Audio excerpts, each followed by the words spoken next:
તો અમદાવાદથી સમાચાર, જ્યાં ગુજરાત ફર્સ્ટના રિયાલિટી ચેકમાં ચોંકાવનારા દ્રશ્યો સામે આવ્યા।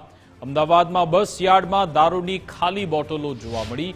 એએમટીએસની બસોની વચ્ચે દારૂની ખાલી બોટલો છે। કોર્પોરેશનની જગ્યામાં દારૂની બોટલો જોવા મળી।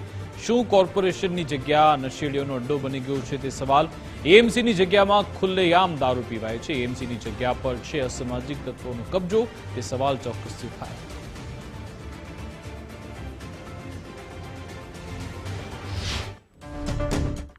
એએમટીએસની કરોડો રૂપિયાની જે એએમટીએસની ઇલેક્ટ્રોનિક બસો છે તે જે મેદાનમાં ધૂળ ખાઈ રહી છે, તે જ મેદાનની ચોંકાવનારી સ્થિતિ સામે આવી રહી છે। કારણ કે સરકારી અધિકૃત આ મેદાન છે કે જ્યાં સંપૂર્ણ કોર્પોરેશનનો અધિકાર છે, અને આ જ મેદાનમાં હવે કરોડો રૂપિયાની જે ઇલેક્ટ્રોનિક બસો ધૂળ ખાઈ રહી હતી, તે જ જગ્યા હવે અસામાજિક તત્વોનો અડ્ડો બની ગયો હોય તેવા દ્રશ્યો અહીંના સામે આવી રહ્યા છે। કારણ કે અહીં દારૂની ખાલી બોટલો અને કપ સિરપની બોટલો જોવા મળી રહી છે। એક નહીં, બે નહીં, પરંતુ અહીંયા અનેક જે દારૂની કપ સિરપની અને બિયરોની જે બોટલ છે તે અહીંયા જોવા મળી રહી છે, જે દર્શાવે છે કે સ્થળ પર યોગ્ય દેખરેખનો અભાવ છે।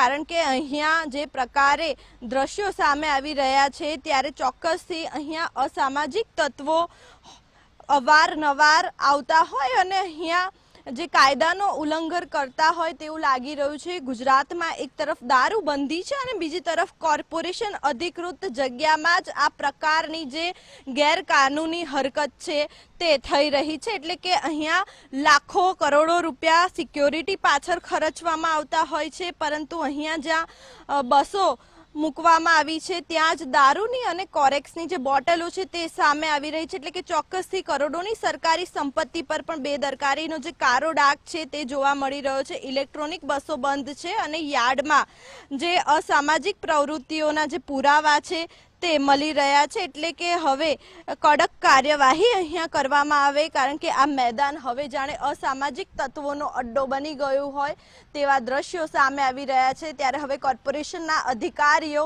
કેવા પ્રકારની કાર્યવાહી કરશે તે જોવું રહ્યું। કેમેરામેન વિનોદ સાથે માનસી પટેલ, ગુજરાત ફર્સ્ટ, અમદાવાદ।